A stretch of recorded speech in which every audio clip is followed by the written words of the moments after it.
খ্রিস্টান, বৌদ্ধ, তাদের ধর্মীয় কারণে তাদের উপাসনালয় যত খুশি মূর্তি বানাক, ইসলামের কোনো আপত্তি নাই।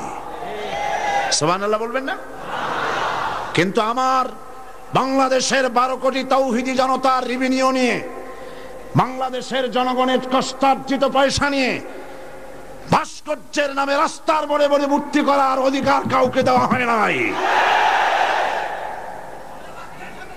এই মূর্তি রাসূল ভেঙেছেন, আর মুসলমান দেশে মূর্তি তৈরি হচ্ছে, আর লক্ষ লক্ষ মুসলমান চুপ করে বসে আছে। এই ঈমানের কোনো দাম নাই। আল্লাহ রাব্বুল আলামিন বলেছেন নবীর দায়িত্ব হলো ভালো কাজের আদেশ দেবে, অন্যায় কাজের নিষেধ করবে। এটা হলো নবীর দায়িত্ব। এই দায়িত্বটি আল্লাহ রাব্বুল আলামিন রাষ্ট্রকে দিয়েছেন, এটা নবীর দায়িত্ব। এই দায়িত্ব আল্লাহ রাব্বুল আলামিন ব্যক্তিকে দিয়ে দিয়েছেন। হযরতে লোকমান তার ছেলেকে ডেকে বলেছিলেন, গত বছর কোরআন শরীফের আয়াত তেলাওয়াত করে সূরা লোকমান তাফসীর করে শুনিয়েছিলাম, মনে আছে কিনা? হযরতে লোকমান তার ছেলেকে ডেকে বলেছেন, ইয়া বুনাইয়া আকিমিস সালাত ওয়া আমুর বিল মারুফি ওয়ানহা আনিল মুনকার ওয়াসবির আলা মা আসাবাক ইন্না যালিকা মিন আজমিল উমুর। হে প্রিয় বৎস, নামাজ প্রতিষ্ঠা করো, ভালো কাজের আদেশ দাও, অন্যায় কাজের নিষেধ করো। এই ভালো কাজের আদেশ দিতে গেলেই বিপদ হবে। ভালো কাজের আদেশ দিতে গেলে কি হবে? অন্যায় কাজের প্রতিরোধ করতে গেলে কি হবে? বিপদ হবে। বিপদ যখন আসবে, ওয়াসবির আলা মা আসাবাক, যখনই বিপদ আসবে তখন ধৈর্য ধারণ করবা। সেই ধৈর্যের অর্থ এই নয় বাধা দিতে গেছেন, থাপ্পড় একটা লাগাই দিছে, আর আপনি কবেন যে ব্যথা হয়েছেন নাকি, আরেকখান থাপ্পড় দিয়ে 32 খান ফালাই দেন।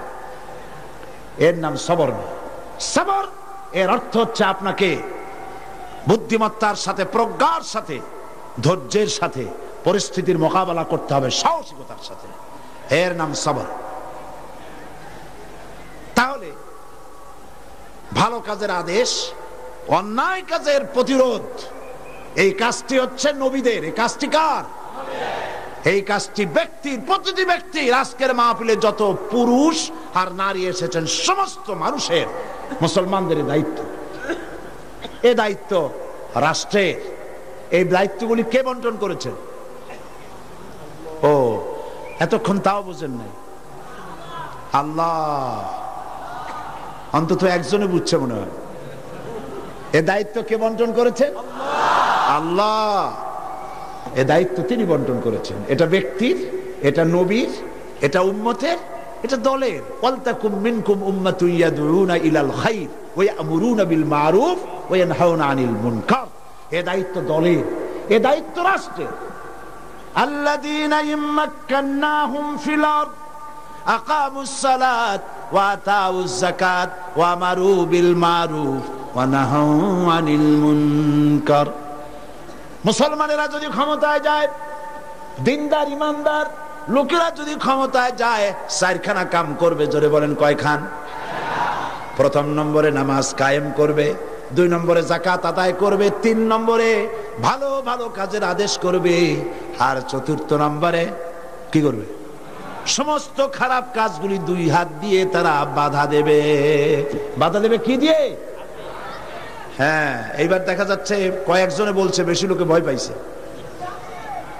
বাধা দেবে কি দিয়ে? হ্যাঁ, এই 2 হাত দিয়ে বাধা দিতে হবে। এই কথাটা কে বলেছেন? না না, আল্লাহ বলেন না। আন্দাজে মারলে হইব নাকি? বুঝে শুনে জবাব দিতে হবে। 2 হাত দিয়ে বাধা দিতে হবে। কথাটি কার? রাসূল করিম সাল্লাল্লাহু আলাইহি ওয়াসাল্লামের। মান রা মিনকুম মুনকারান ফালিয়ুগাইয়িরহু বিয়াদিহি। 2 হাত দিয়ে বাধা দাও। 2 হাত দিয়ে অন্যায়ের প্রতিরোধ করো। আমরা করি? করি না। এই সরকারের আমলে সিনেমার যত ন্যাংটা ছবি রাস্তায় রাস্তায় টানানো। আমি জিজ্ঞেস করতে চাই, এত নোংরা ছবি বাংলার ইতিহাসে কোনদিন টানানো হয়েছে কিনা? একজন সরকার, একটা সরকার প্রধান নারী, একজন নারী সরকার প্রধান, আর তার সময় নারীরা সবচাইতে বেশি লাঞ্ছিত আর ধর্ষিতা হলো। ভালো কাজের আদেশ দাও, অন্যায় কাজ থেকে ফিরাও। রমজান মোবারক আসতেছে, চট্টলার সিংহ পুরুষেরা হাত মজবুত করো, সিনেমার পোস্টার ছেড়ে আন্দোলন শুরু করে দাও। কোন সিনেমায় নগ্ন ছবি থাকতে পারবে না, কোন রাস্তায় নগ্ন ছবি থাকতে পারবে না।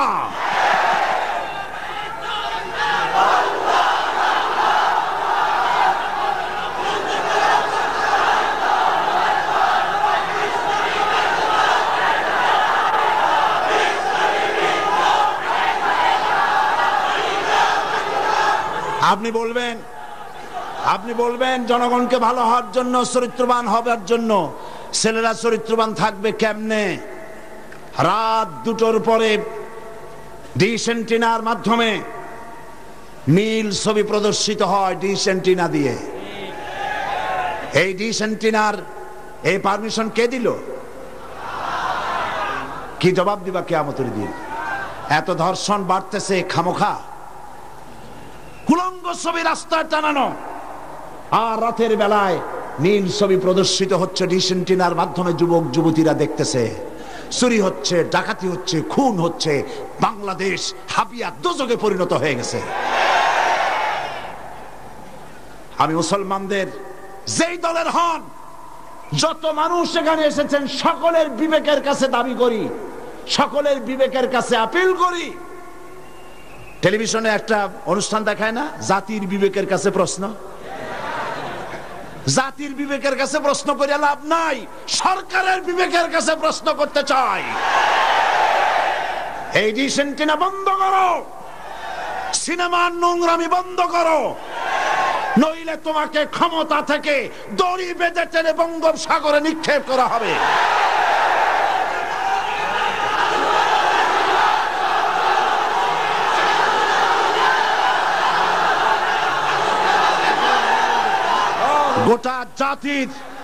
গোটা জাতির চরিত্র নষ্ট করা হচ্ছে।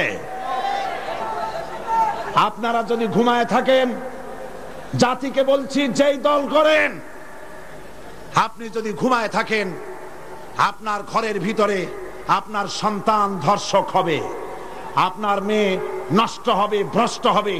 গোটা জাতি ইউরোপ আমেরিকার চাইতে নোংরামি, নষ্টামি, ভ্রষ্টতার ভিতরে ডুবে যাবে গোটা দেশ।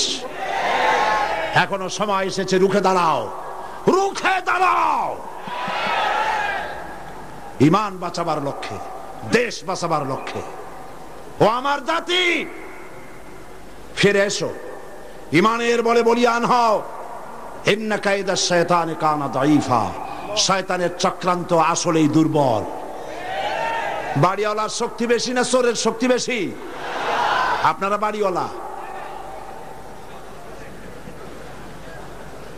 অন্যায় কাজের প্রতিরোধ, ভালো কাজের আদেশ, এই কাজটা রাসূলুল্লাহ করেছিলেন। আপনারা দেখেন, আমাদের দেশে মসজিদেও লোক ভরা, সিনেমা হলে কি মানুষের খুব দুঃখ নাকি? বরং সামনে লেখা থাকে হাউসফুল, লোক ভর্তি। মাহফিলেও লোক ভর্তি, গান বাজনাও লোক ভর্তি। আমি এই দৃষ্টান্তটা এইভাবে দেই যে একটা খাল উত্তর দক্ষিণে প্রবাহিত, ওই খালে অনেক মাছ আছে। মাছ ধরার জন্য এলাকাবাসীরা খালের মধ্যে নেমে গেল। তারপরে উত্তর দিকের পানি বালতি ভরিয়া দক্ষিণ দিকে ফালাইতে লাগলো বহু মানুষ।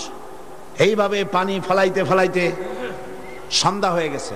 মাছ ধরার জন্য পিছনে তাকাইছে, তাকায় দেখে সামনেও যত পানি, পিছনেও তত পানি।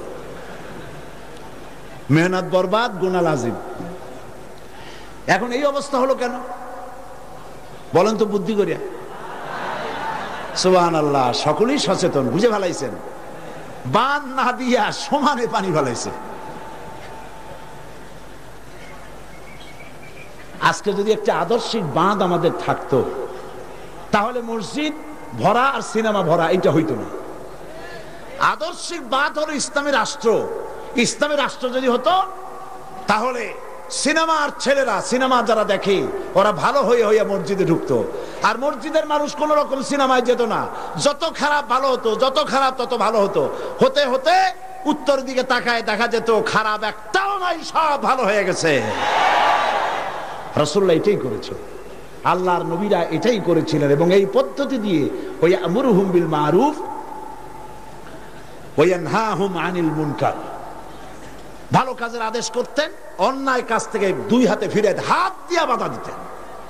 ফিরতে হবেই।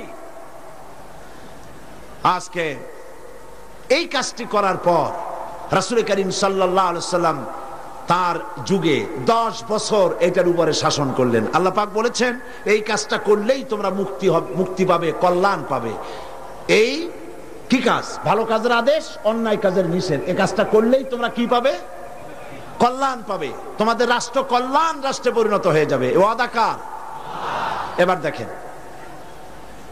10টি বছর নবীজি রাষ্ট্র পরিচালনা করার পর ইন্তেকাল করলেন। হযরত আবু বকর রাদিয়াল্লাহু তাআলা আনহু তিনি আজ রাষ্ট্রপ্রধান হয়েছেন।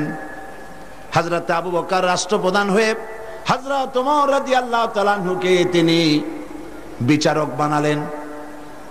হযরত আবু বকর হচ্ছেন রাষ্ট্রপ্রধান, হযরত ওমর হলেন কি? বিচারক। 1 বছর পূর্ণ হয়ে গেছে। ঐতিহাসিকরা লিখছেন, লক্ষ্য করুন, আমারু বিল মারুফ নাহি আনিল মুনকারের সুফল লক্ষ্য করুন। হযরত ওমর 1 বছর বিচারালয় দায়িত্ব পালন করলেন জাস্টিস হিসেবে। ফামাকাসামান ফালাম ইয়াখতাসিম ইলাইহি ইসনান।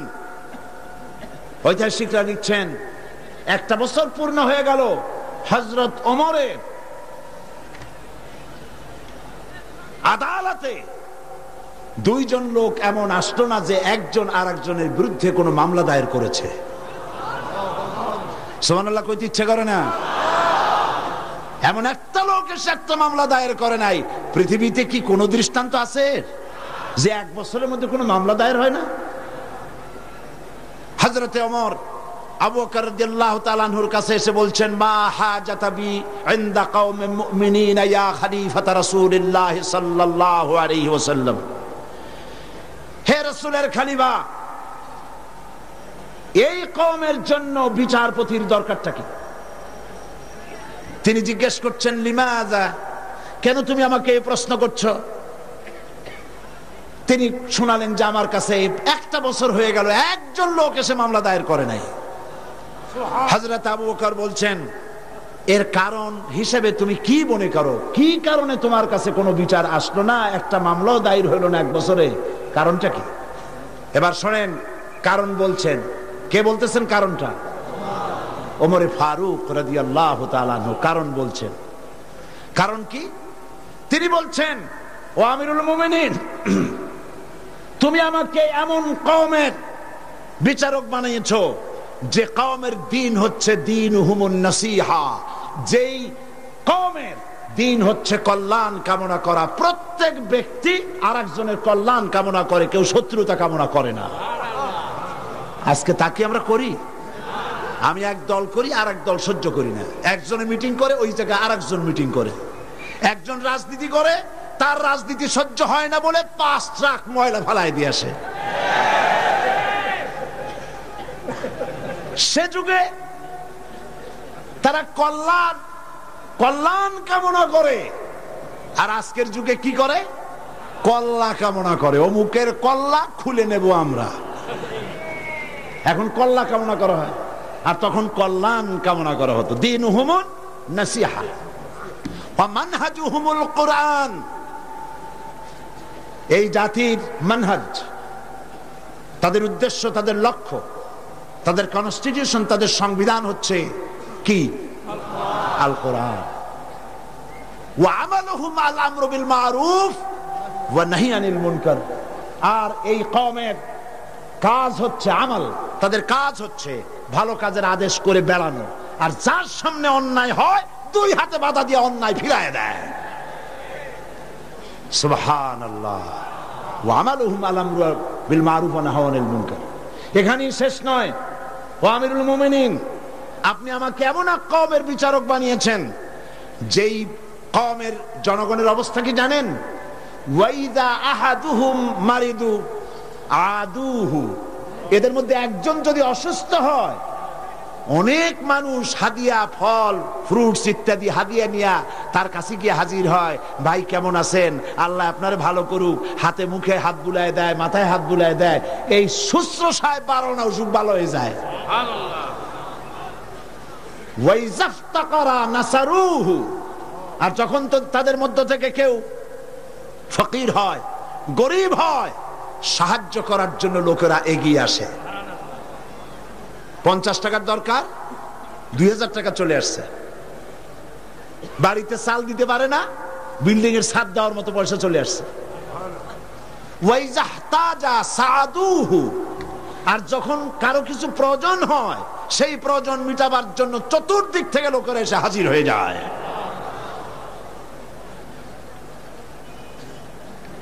কুল্লু ওয়াহিদিন মিনহুম ইয়ারিফু হাদ্দাহু ফায়াকিফু ইনদাহ, এর প্রত্যেক ব্যক্তি তার নির্ধারিত সীমা চেনে। যেখানে আল্লাহ রাব্বুল আলামিন যে জিনিসকে হারাম করেছেন, ওই হারামের বর্ডারে গিয়ে দাঁড়ায় যায়, হারামকে ক্রস করে না। ফায়াকিফু ইনদাহ, সেখানে দাঁড়িয়ে যায়।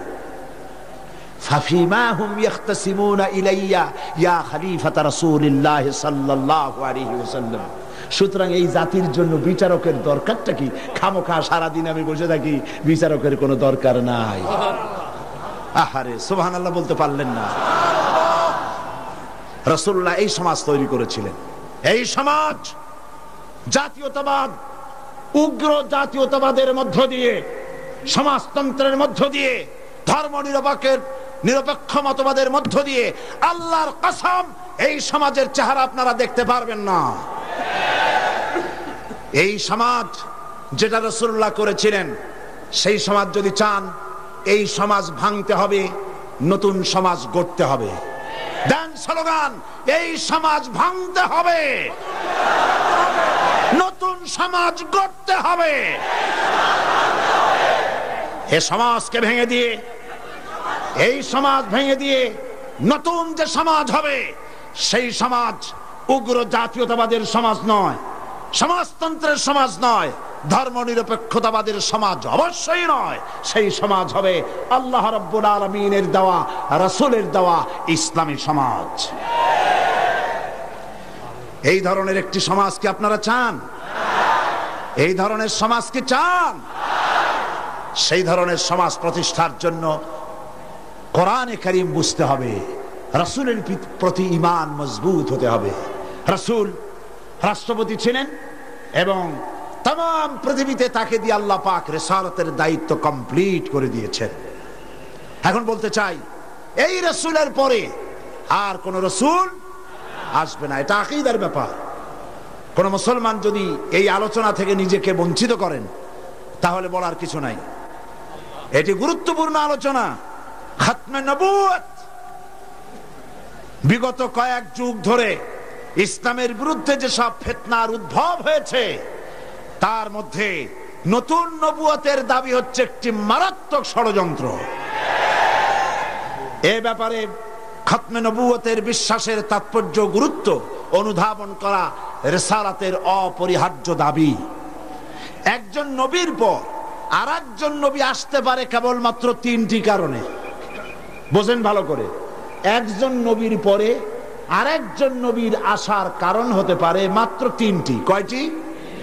1, প্রথম নবীর শিক্ষা বিলুপ্ত হয়ে গেছে এবং তা পুনর্বার পেশ করা প্রয়োজন, এই জন্য একজন নবী আসা দরকার।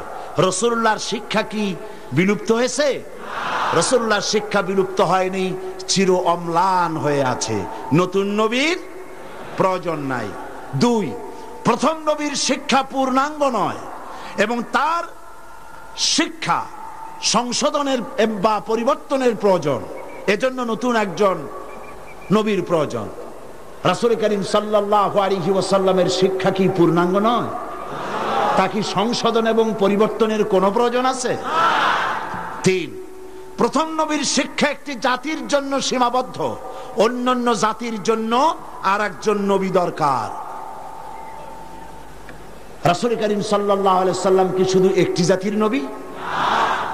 রাসূল করিম সাল্লাল্লাহু আলাইহি সাল্লাম হচ্ছেন বিশ্ব নবী।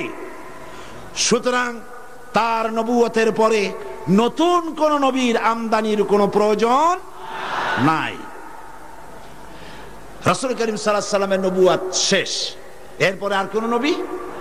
কোরআনে কারীমের চূড়ান্ত দলিল শুনুন, মা কানা মুহাম্মাদুন আবা আহাদিম মির রিজালিকুম ওয়ালাকির রাসূলুল্লাহি ওয়া খাতামান নাবিয়্যিন।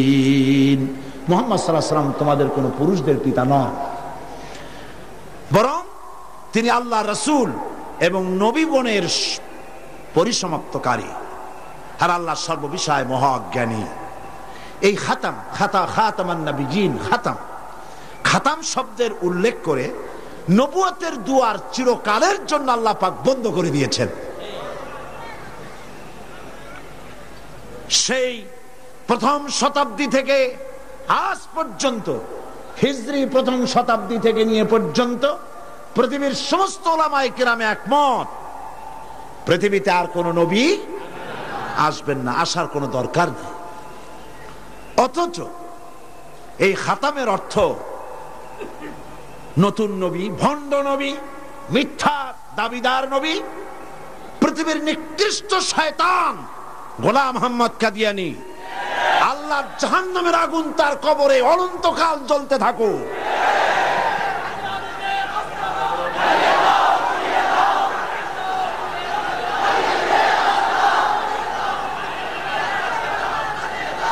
পবিত্র কোরআন মাজিদে খাতাম শব্দের অর্থকে সে বিকৃত করেছে। সে বলেছে খাতামুন নবিয়্যিন এর অর্থ হচ্ছে আফজালুন নবিয়্যিন, ওর বাপের মাথা। সে বলেছে আরো নবী আসতে পারে। আমি তার লেখা থেকে কোট করছি, গোলাম মোহাম্মদ কাদিয়ানী বলছে, ये बात बिल्कुल रोज़े रोशन की तरह साबित है कि आ हजरत सल्लल्लाहु अलैहि वसल्लम के बाद नबूवत का दरवाजा खुला है। दिवालोकेर मतो এটা সত্য যে মুহাম্মদ সাল্লাল্লাহু আলাইহি ওয়াসাল্লামের পরে নবুয়তের দরজা খোলা আছে। সে আরো বলছে, उन्होंने यानी मुसलमानों ने ये समझ लिया है कि खुदा के खजाने खत्म हो गए। उनका ये समझना खुदा ताला की कदर की ही ना समझने की वजह से है, वरना एक नबी क्या, मैं तो कहता हूं कि हजारों नबी होंगे। শয়তান কোথাকার। সে বলছে যারা বলে, অর্থাৎ মুসলমানেরা বলে আর কোন নবী আসবে না, এই কথা বলে তারা আল্লাহর ক্ষমতাকে সীমাবদ্ধ করতে চায়। আমি তো বলি এক নবী কেন, হাজার হাজার নবী আসতে পারে।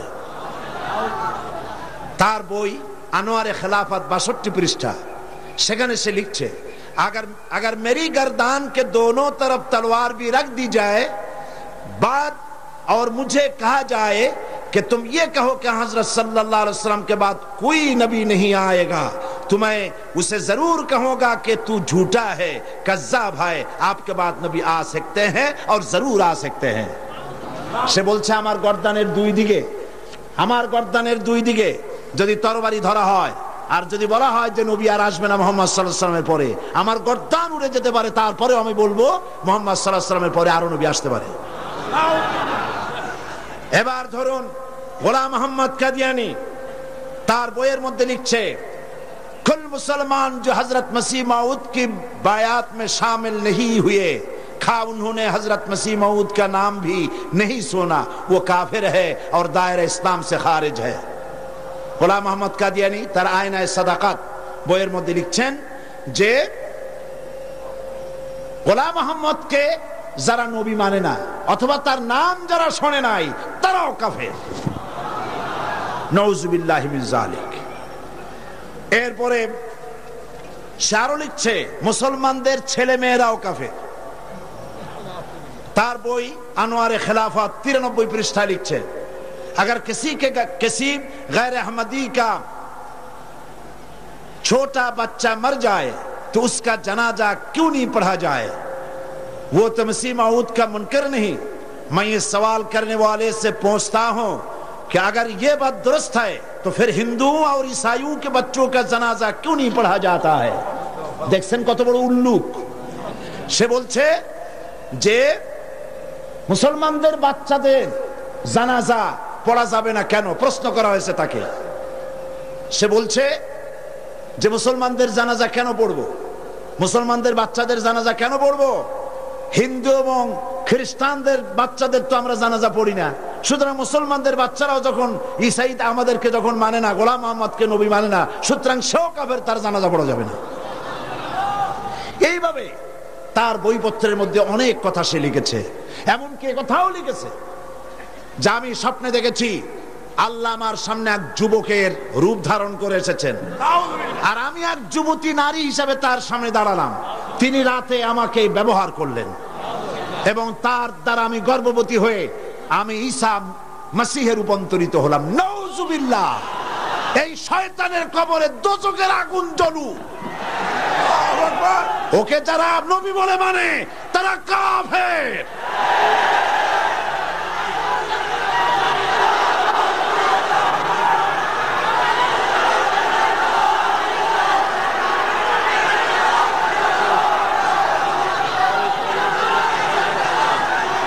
রাসূল করিম সাল্লাল্লাহু আলাইহি ওয়াসাল্লাম খাতমে নবুয়ত সম্পর্কে বলেছেন, ইন্না মাসালি ওয়া মাসালাল আমবিয়া মিন ক্বাবলি কামাসালি রাজুলিন বানা বাইতান ফাহসানাহু ওয়া আজমালাহু ইল্লা মাওদা'a লাবিনাতিন মিন যাওয়াবিয়াতিন ফাজআলান নাসু ইয়াতুফুনা বিহি ওয়া ইউজিবুনা লাহু ওয়া ইয়াকুলুনা হাল্লা উদিআত হাযিহিল লাবিনা ফাআনা আল লাবিনা ওয়া আনা খাতামুন নবিয়্যিন।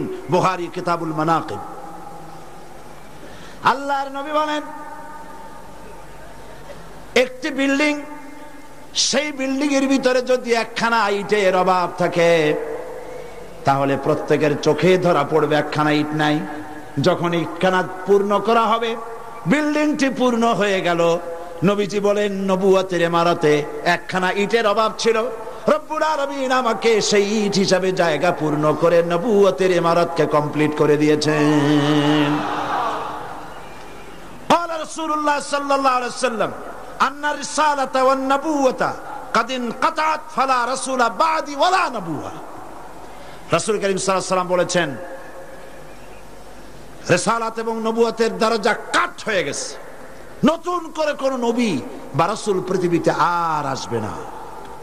قال النبي صلى الله عليه وسلم لو كان بعدي نبي لكان عمر بن الخطاب رضي الله تعالى عنه। আমার পরে যদি কেউ নবী হতো অবশ্যই ওমরকে আল্লাহ পাক নবী বানায় দিতেন। قال رسول الله صلى الله عليه وسلم لا نبي بعدي ولا امه بعد امتي। আমার পরে আর কোন নবী নাই, আমার উম্মতের পরে আর কোন উম্মত নাই। রাসূল করিম সাল্লাল্লাহু আলাইহি ওয়াসাল্লাম বলেছেন আন সাওবান রাদিয়াল্লাহু তাআলা আনহু আন্নাহু قال قال رسول الله صلى الله عليه وسلم وأنه سيكون في أمتي 30 كذبون كلهم يزعم أنه نبي وأنا خاتم النبيين لا نبي بعدي। رواه أبو داود كتاب الفتن। আবু দাউদ শরীফে এসেছে রাসূল করিম সাল্লাল্লাহু আলাইহি ওয়াসাল্লাম বলেছেন আমার পরে 30 জন মিথ্যাবাদী নবুয়তের দাবি করবে। মিথ্যাবাদী, কাযযাব, দাজ্জাল। অথচ আমার পরে আমি শেষ নবী, আমার পরে আর কোন নবী আসবে না। রাসূলুল্লাহ সাল্লাল্লাহু আলাইহি ওয়াসাল্লামের জীবনের শেষ ভাগে মুসাইলামা কাযযাব মিথ্যা নবুয়তের দাবি করলো। রাসূলের পরে যদি আর কোন নবী আসার গুঞ্জাইশ থাকতো তাহলে আপনারা বলেন হুজুরের ইন্তেকালের পর সর্বপ্রথম যে যুদ্ধ হলো সেটা তো এই যুদ্ধই ছিল। মুসাইলামা কাযযাবকে গ্রেফতার করার জন্য, তার বিরুদ্ধে যুদ্ধ করার জন্য সমস্ত সাহাবায়ে কেরাম এক হয়ে গিয়েছিলেন। রাসূলের পরে আর কেউ নবী হবে এটা যদি বৈধ হতো তাহলে সাহাবায়ে কেরাম এই যুদ্ধে যেতেন না, ঠিক কিনা? তার বিরুদ্ধে যুদ্ধ করেছেন। সেই বেটা নবুয়তের দাবি করছে, লোকেরা কয় আপনি তো খালি নবী নবী করেন, তা আপনার ওহী কই? কয় যে দেখো কেবল না নবী হইলাম, একটু অপেক্ষা তো করবা। হ্যাঁ জিবরাইল আসুক। কয়েকদিন পর কয় যে জিবরাইল আসছিল আজকে। তারপর কি সূরা পাইলেন? কয় যে সূরা একখান পাইছে। সূরা কয় শোনান আমাদেরকে। তো উম্মত তো কিছু পাবেই, উম্মত পাবে না? এখনো কেউ দাবি করুক নবী, দেখবেন কিছু উম্মত পেয়ে যাবে। পাগল ছাগলের তো অভাব নাই, ঠিক কিনা? তা না হলে গোসল শরীফের পানি মানুষে খাইতে পারে? নাউজুবিল্লাহ কোন একজন পীর হয়, ওনার একটা গোসল শরীফ হবে, গোসলের পানি শরীরের যত জায়গা ধুইয়া পড়লো, নাউজুবিল্লাহ, এইগুলা মানুষে খায়। সুতরাং পাগল ছাগলের অভাব নাই। পাগল ছাগল আছে, কিছু উম্মত পাইয়া গেছে। উম্মতেরা কয় সূরা কই? কয় পাইছি সূরা। সূরা একটা শোনাই দিল, ইন্না আ'তাইনাকাল আকা ফাসাল্লি লিরাব্বিকা ওয়াজআক ইন্না শানিয়াকা হুয়াল আবলাক। উম্মতেরা কয় যে এত মহামরণ, এ কি সূরায় পড়তে গেলে তো কাশি আসে। আর অর্থ কি? রাসূলুল্লাহর উপরে যে সূরা নাজিল হইছে সুবহানাল্লাহ, তা শুনলে চোখ দিয়া পানি পড়ে। আর এটা সূরা হইল, অর্থটা কি? আমি তোমাকে নিশ্চয়ই হুতুম পেশা দান করেছি, সুতরাং তোমার রবের উদ্দেশ্যে চিৎকার মারো, তোমার শত্রুরা শ্বেত এবং কালো বর্ণের হবে। এটা হইল কি? আগা নাই মাথা নাই, তো হইল কি? তারপরে যুদ্ধ হলো, শয়তান মরল। 30 জন মিথ্যাবাদী নবুয়তের দাবি করবে। তার মধ্যে সর্বশেষ এই নবুয়তের দাবি করতে এসলো গোলাম আহমদ কাদিয়ানী। অথচ রাসূলের পর যার কোন নবী আসবে না, কোরআন সাক্ষী, সমস্ত হাদিস গুলি সাক্ষী। কোরআন শরীফের যত তাফসীর আছে, কাশাফ, বাইজাবি, তাবারি, কুরতুবি, রুহুল বায়ান, রুহুল মানি, খাজিন, দুররে মনসুর ফি জিলালিল কোরআন, জালালাইন, যত তাফসীর, আরবি তাফসীর পৃথিবীতে আছে, সমস্ত তাফসীর খাতামুন নবীনের তাফসীর করেছে। এরপরে আর কোন নবী আসবে না। একটি কথা মাঝখানে শোনায়নি, এই পৃথিবীতে খ্রিস্টান এবং ইহুদিরা যখনই মুসলমানদেরকে আক্রমণ করতে চেয়েছে কোনো ব্যাপারে, তখন মুসলমানদেরকে ব্যবহার করেছে, ঠিক না? মুসলমানদেরকে ব্যবহার করেছে। রাসূলুল্লাহকে গালি দেওয়ার জন্য বাংলাদেশে কবি নামের কলঙ্ক দাউদ হায়দার নামক এক শয়তানকে তারা ব্যবহার করেছিল। আবার কোরআন শরীফকে সংশোধন করতে হবে বলে নারী নামের কলঙ্ক, ওই শয়তানের নাম নেব না, তারে ব্যবহার করছিল। হযরত আয়েশা রাদিয়াল্লাহু তাআলা আনহাকে গালি দেওয়ার জন্য সালমান রুশদির মতো একটা শয়তানকে তারা ব্যবহার করেছিল। অনুরূপভাবে খাতমে নবুয়তের উপরে হামলা করার জন্য খ্রিস্টান আর ইহুদিরা আগায় আসে নাই, গোলাম মুহাম্মদ নামক এক শয়তানকে ব্যবহার করেছে। সে বলল আমি নবী। তারপরে এইসব হাবিজাবি বইপত্র লিখলো, উর্দুতে, ইংরেজিতে, নানান ভাষায় লিখলো। সে ছিল ইংরেজের দালাল। এরপরে আরেকটি কথা হচ্ছে, ইমাম আযম রাহমাতুল্লাহ আলাইহি বলেছেন, আপনারা বিরক্ত হচ্ছেন না তো? ইমাম আযম রাহমাতুল্লাহ আলাইহি বলেছেন, মুহাম্মদ সাল্লাল্লাহু আলাইহি ওয়াসাল্লামের পরে যদি কেউ নবুয়তের দাবি করে, তার কাছে দলিল চাওয়া যাবে না, যে তুমি যে নবী তার দলিল কি দাও। এই দলিল চাওয়া গোমরাহি, কুফরি। কারণ তুমি প্রমাণ করেছো সে যদি দলিল দিতে পারে তাহলে তার নবুয়ত তুমি মানবা। নাউজুবিল্লাহ। মাওলানা আতাউল্লাহ শাহ বুখারী রাহমাতুল্লাহ আলাইহি সেই যুগের শ্রেষ্ঠ আলেম, তিনি তার কাছে গিয়ে বলছেন, এ গোলাম, নবুয়তের দাবি করো, শক্তি পাও কই? কয় শক্তি দিছে আমার কোরআন শরীফ। কোথায় আছে? কয় কোরআন শরীফে আছে না, সূরা আস-সফের মধ্যে আমাকে বলা হয়েছে ঈসা আলাইহিস সালাম আমার ব্যাপারে বলেছেন, ইয়াতি মিন বাদ ইসমুহু আহমদ, আমার পরে একজন আসবেন তার নাম হবে আহমদ, আমি সেই আহমদ। মাওলানা বুখারী বললেন, ঈসা আলাইহিস সালাম যার কথা বলে গেছেন তার নাম আহমদ, আর তোর নাম হচ্ছে গোলাম আহমদ। তার অর্থ হচ্ছে ঈসা আলাইহিস সালাম যে আহমদের কথা বলেছেন সেই আহমদের তুই গোলাম। গোলাম আহমদ বলছে, এটা তো খুব মুশকিল হয়ে গেল।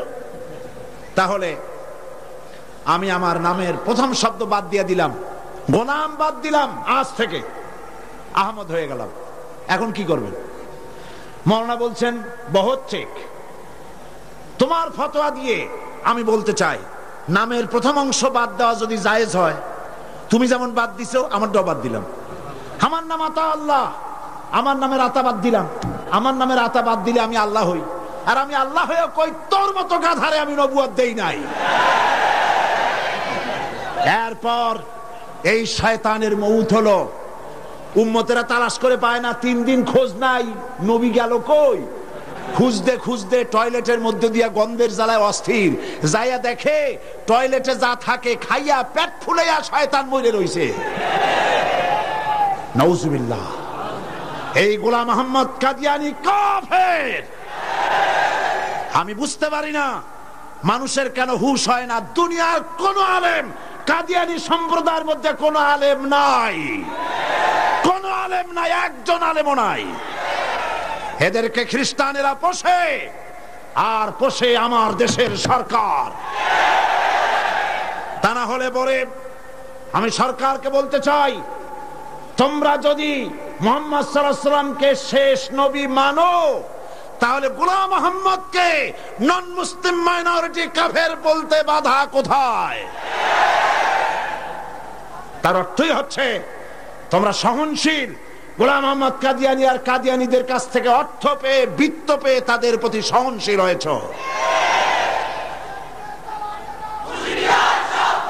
এই পৃথিবীর 18টি মুসলিম দেশ কাদিয়ানীদেরকে নন মুসলিম মাইনরিটি হিসেবে ঘোষণা করেছে।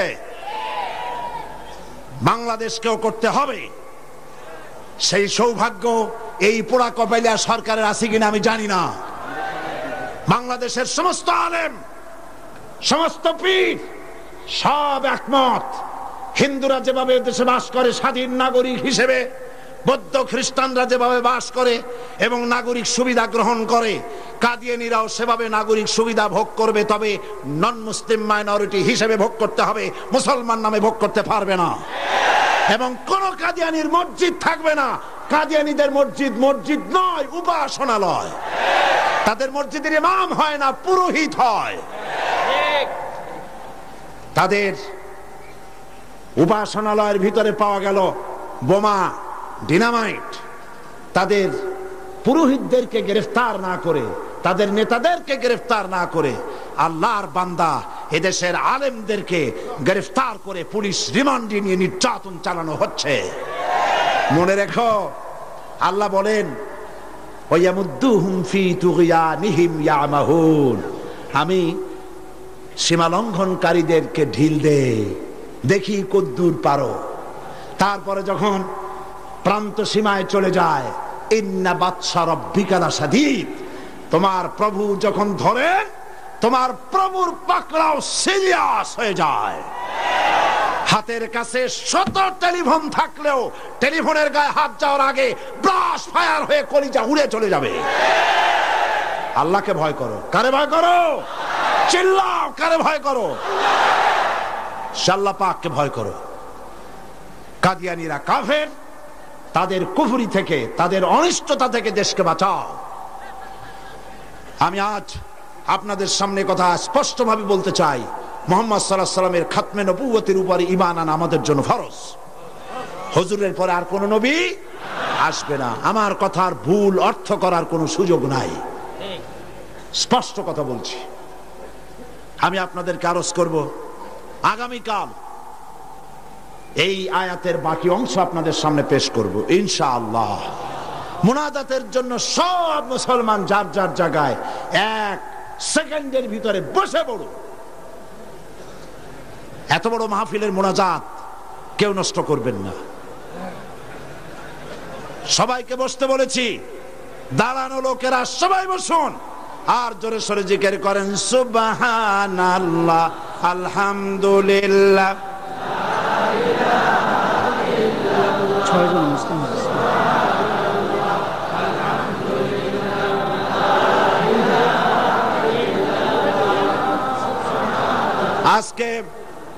আজকে 6 জন মুসলিম ইসলাম কবুল করার জন্য এসেছেন।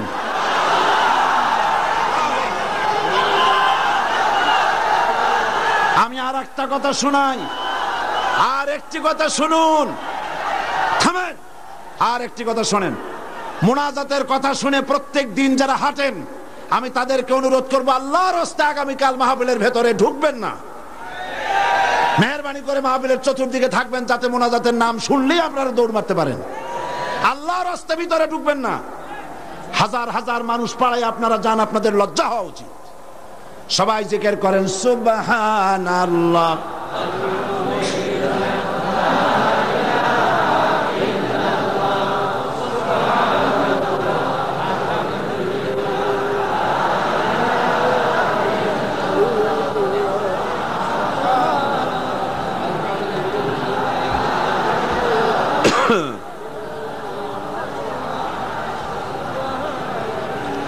আজকে যারা ইসলাম কবুল করবেন তারা হচ্ছেন সুনীল কান্তি দাস, পিতা Arjit Kanti Das, B block road, Chandgaon, Panchlaish.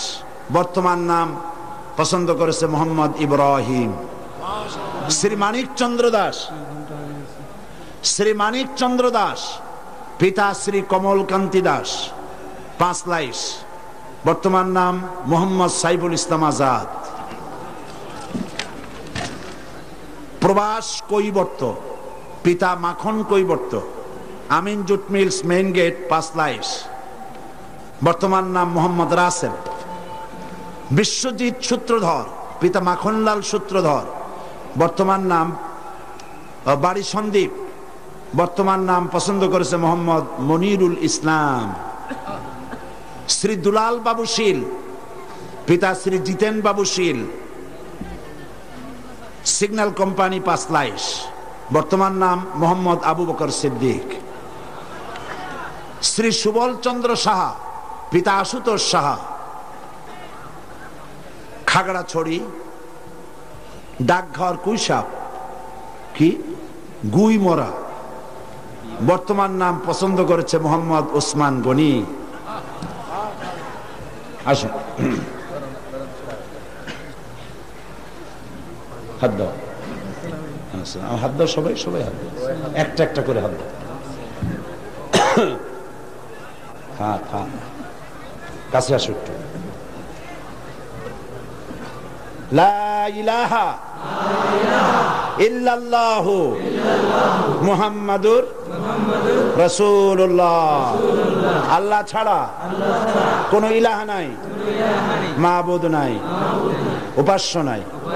Muhammad সাল্লাল্লাহু আলাইহি ওয়াসাল্লাম আল্লাহর রাসূল। আশহাদু আন লা ইলাহা ইল্লাল্লাহু ওয়াহদাহু লা শারীকা লাহু ওয়া আশহাদু আন্না মুহাম্মাদান আবদুহু ওয়া রাসূলুহু। আমি সাক্ষ্য দিচ্ছি, আল্লাহ ছাড়া কোন ইলাহা নাই, মাবুদ নাই, উপাস্য নাই। তিনি এক, তিনি একক, তার কোনো অংশীদার নাই। আমি আরো সাক্ষ্য দিচ্ছি, মুহাম্মদ সাল্লাল্লাহু আলাইহি ওয়াসাল্লাম আল্লাহর বান্দা এবং তার প্রেরিত রাসূল। এদিকে ফিরে সকলকে বলো আসসালামু আলাইকুম। আল্লাহর এই বান্দাগুলি, দাঁড়ায় থাকো, আল্লাহর এই বান্দাগুলি 6 জন বান্দা মুশরিক ছিলেন। এখন আমাদের তৌহিদ পন্থী কি? তারা আমাদের কি? তারা আমাদের ভাই। এখন তারা মাসুম, তারা বেগুনাহ। এই লক্ষ লক্ষ মুসলমানদের পক্ষ থেকে আমি তাদেরকে আলিঙ্গন করে ইসলামে স্বাগত জানাচ্ছি।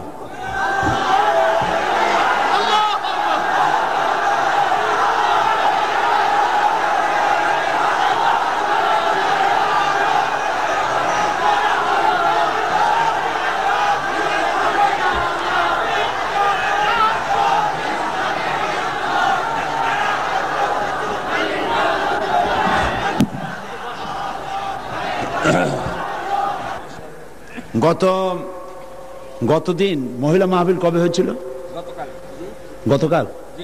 গতকাল মহিলা মাহফিলে এক বোন প্রশ্ন করেছিলেন যে বিন বাজ, আব্দুল্লাহ বিন বাজ যিনি ইন্তেকাল করেছে, সৌদি আরবের গ্র্যান্ড মুফতি এবং বর্তমান বিশ্বের শ্রেষ্ঠ আলেম, নওয়ারাল্লাহু মারকাদাহু ওয়া জাআলাল জান্নাতা মাসওয়াহু, আল্লাহ তাকে জান্নাতুল ফিরদাউসের মেহমান বানিয়ে নেন।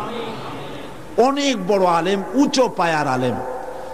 তো সে বোন প্রশ্ন করেছেন যে তার এক কিতাব পড়েছেন তিনি, সেখানে লেখা আছে যে নামাজের নিয়ত করতে হবে না, নিয়ত যেভাবে পড়া হয় এইভাবে মুখে নিয়ত পড়া লাগবে না।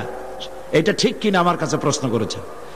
তা আমি প্রশ্নের জবাবে বলেছি যে বিন বাজ সারা পৃথিবীতে স্বীকৃত শ্রেষ্ঠ আলেম, সমস্ত ওলামা মহলের কাছে তাকে ওস্তাজুল ওলামা বলা হয়, ওস্তাজুল আসাতিজা বলা হয়। সুতরাং তিনি ভুল লেখেননি। আরবিতে যেভাবে আমাদের দেশে নিয়ত পড়া হয়, নাওয়াইতু আন উসাল্লি লিল্লাহি তাআলা রাকাতায় সালাতিল, এই যে নিয়তটা আরবিতে আমরা পড়ি, এইভাবে হুজুর সাল্লাল্লাহু আলাইহি ওয়াসাল্লাম পড়েন নাই, সাহাবায়ে কেরাম এরকম পড়েন নাই। সুতরাং মনে মনে নিয়ত করা, নামাজের জন্য নিয়ত করা, সেটা যে ভাষাই হোক এটা চলতে পারে, মুখে ওইভাবে উচ্চারণ করা প্রয়োজন নাই। এই কথাটা বলায় একজন আমাকে লিখেছেন যে এটা নাকি আজকে টক অফ দ্য টাউন, সারা একেবারে শহরে এটাই হয়েছে যে নামাজের নাকি নিয়ত করা লাগবে না, কোনো জিনিসের নাকি নিয়তই দরকার নেই। মানুষ শোনে একটা, বোঝে আর একটা, বলে আর একটা। নিয়ত তো করতে হবে, কিন্তু মুখে ওইভাবে নিয়ত মুখে উচ্চারণ করা এভাবে হাদিস শরীফে কোথাও নাই, রাসূল সাল্লাল্লাহু আলাইহি ওয়াসাল্লাম করেন নাই, সাহাবায়ে কেরাম করেন নাই। সুতরাং এগুলো নিয়ে উল্টাপাল্টা মন্তব্য পেশ করার কোনো জরুরত নেই। হ্যাঁ, নিয়ত তো করবে, নিয়ত তো করতে হবে, সেটা তো বললাম না। নিয়ত পড়তে হবে, কিন্তু মুখে ওইভাবে উচ্চারণ করার জরুরত নেই। একজন বলেছে আপনি টাকা দিয়ে প্রতি বছর মুসলমান বানান, দেখছেন অবস্থা? এইসব প্রশ্ন আমার কাছে দেন কি কেমন? এদের জিজ্ঞেস করেন এই 6 জনের কাছে যে আমি কয় টাকা দিছি, আমি জিন্দিগিতে এদের দেখছি কিনা, এরা আমারে দেখছে কিনা। আল্লাহ হেদায়েত করুন। জি, তো আমি নিয়তের ব্যাপারটা পরিষ্কার করে দিতে চাই। প্রত্যেক কাজের নিয়ত করতে হবে। ইন্নামাল আমালু বিন্নিয়াত, নিয়তটাই হচ্ছে প্রধান। তবে মুখে উচ্চারণ করার যে রীতি চালু হয়েছে, এভাবে হাদিস শরীফে নাই। নিয়তটা করতে হবে, তবে এভাবে নয় যেভাবে আমরা করা বাধ্যতামূলক মনে করি। কথাটা পরিষ্কার হয়েছে কিনা? আলহামদুলিল্লাহ। এখন আরেকটি কথা আপনাদের সামনে বলতে চাই যে তাফসীরুল কোরআন মাহফিল, এই বিশাল জনসমুদ্র প্রতি বছর এখানে হয়। এই বছর রাজনৈতিক কারণে নানান অসুবিধা হয়েছে, যার কারণে মাওলানা শামসুদ্দিন সাহেব এবং তার সাথীরা আপনাদের খেদমতে, আপনাদের দুয়ারে দুয়ারে যেতে পারেন নাই, যেমন অন্য বছর যেয়ে থাকেন। হরতাল হয়েছে, বিক্ষোভ হয়েছে, মিছিল হয়েছে, নানান রকমের ক্রাইসিস হয়েছে, যার জন্য যেতে পারেনি। ফলে 21 লক্ষ টাকা যেখানে বাজেট, এই বাজেট তারা পুরো করতে পারেননি। অথচ এখানে যত লোক বসে আছেন সকলে প্রাণ খুলে, প্রাণ উজাড় করে সাহায্য করলে উনি নিশ্চয়ই ঋণগ্রস্ত থাকবেন না। আপনারা করবেন না তা? তাফসীরুল কোরআন মাহফিলকে ঋণ মুক্ত করতে প্রস্তুত আছেন কিনা? আল্লাহ পাক, আমি জানি আপনারা এটা করবেন, আর আল্লাহ পাক সমাজ কল্যাণকে মাকরুজ রাখবেন না, ইনশাআল্লাহ। আমরা বলি ইনশাআল্লাহ। আরেকটি কথা, সেটি হচ্ছে বাংলাদেশে এত বড় বই মেলা, ইসলামের পক্ষে এত বড় বই মেলা বাংলাদেশের কোথাও হয় না। আলহামদুলিল্লাহ বলবেন না? আলহামদুলিল্লাহ বলবেন না? এবং এই বই মেলা নিছক সলিড ইসলামের পক্ষে। এখানে কোন নাস্তিক, মুরতাদ, ইসলাম বিরোধী কোন লেখকের কোন লেখা একটা পাতাও এখানে আসে না। এটা সলিড ইসলামের বই মেলা। আলহামদুলিল্লাহ। আর বই কেনার একটা অভ্যাসে পরিণত করুন। বিবাহ শাদীতে থালাবাটি, ঘটি গ্লাস উপহার না দিয়া বই উপহার দিন। একটা বই একজনকে দেওয়ার অর্থ হলো ইসলামের একটা কর্মী তার সাথে দিয়ে দেওয়া, তার জীবনের পরিবর্তন এসে যাবে। বিবাহে তাফসীর হাদিয়া দেওয়ার অভ্যাস করুন। ইসলামের বইপত্র, ইসলামী সাহিত্য সুন্দর করে র্যাপিং কাগজে পেঁচাইয়া ফুল টুল দিয়া কায়দা করে এইটা দেওয়ার ব্যবস্থা করেন। থালাবাটি, ঘটি গ্লাস, স্যুপ, কাপ ইত্যাদিও মানুষ কিনতেই পারবে, ওগুলো নিয়ে অসুবিধা হবে না। বই দিবেন। উপহার কি দিবেন? স্ত্রীকে দিবেন, মেয়েকে দিবেন, বোনকে দিবেন, সকলকে দিবেন। আমি চাই যত লোক এসেছেন প্রত্যেকের হাতে একটা করে বই দেখতে চাই। রাজি আছেন? তা 5 টাকা দামের বই হোক অথবা 200 টাকা দামের বই হোক, প্রত্যেকের হাতে বই নিতে হবে। বই হবে ইসলামী আন্দোলনের পথিকৃৎ। জোরে বলেন আমিন।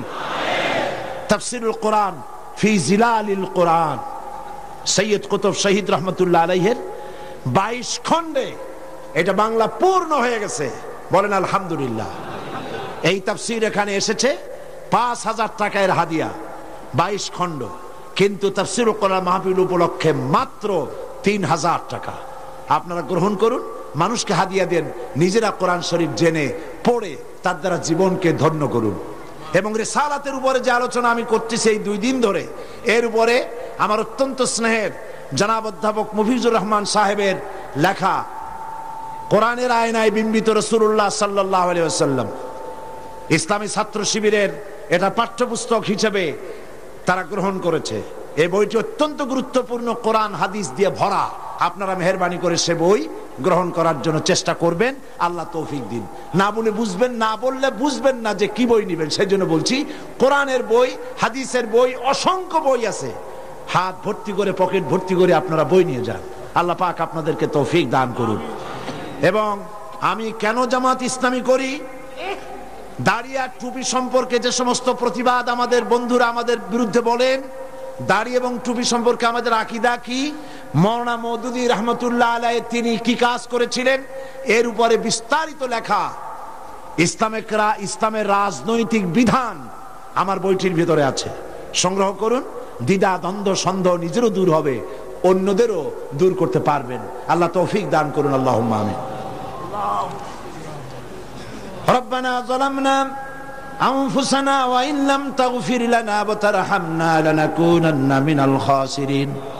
হে আল্লাহ তাআলা, লক্ষ লক্ষ মুসলমান নরনারী তোমার দরবারে হাত তুলেছি, মেহেরবানি করে আমাদেরকে গোমরাহি থেকে বাঁচাইয়া দাও, আমাদেরকে শিরক এবং বেদাত থেকে মুক্ত করে দাও।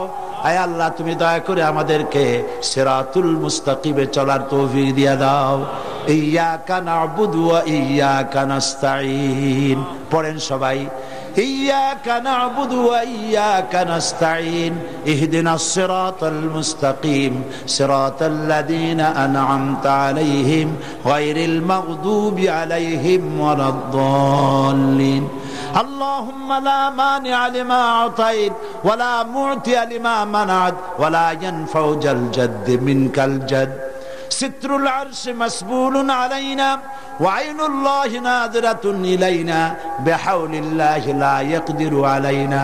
اللهم إنا نجعلك في نحورهم ونعوذ بك من شرورهم. الله تعالى এই শতাব্দীর শেষ তাফসীরুল কোরআন মাহফিলের আজ ৪র্থ দিন। আগামীকাল এই মাহফিল শেষ হয়ে যাবে, পরের দিন এই মাঠ খা খা করতে থাকবে। হায় আল্লাহ রাব্বুল আলামিন, প্রতি বছর এই চট্টগ্রামের মানুষেরা ঈদের মতো করে উৎসব করে, প্রত্যেকের বাড়িতে বাড়িতে মেহমান জমা হয়ে যায়। হায় আল্লাহ তাআলা, মানুষেরা দূর দূরান্ত থেকে ছুটে আসে। আল্লাহ, তুমি দয়া করে এই তাফসীরুল কোরআন মাহফিলকে এই দেশের ইসলামী আন্দোলনের মাইলস্টোন বানায়া দাও রব্বুল আলামিন। এই ইসলামী আন্দোলনের জন্য তামাম পৃথিবীর বুকে কোরআনে কারীমের এই আওয়াজ তুমি পৌঁছায়া দাও। খাতমে নবুয়তের উপরে যে আলোচনা আমরা করলাম, এর উপরে আমাদের আকীদা মজবুত করে দাও। হায় আল্লাহ, কাদিয়ানী সম্প্রদায়কে আল্লাহ তুমি হেদায়েত করে দাও রব্বুল আলামিন।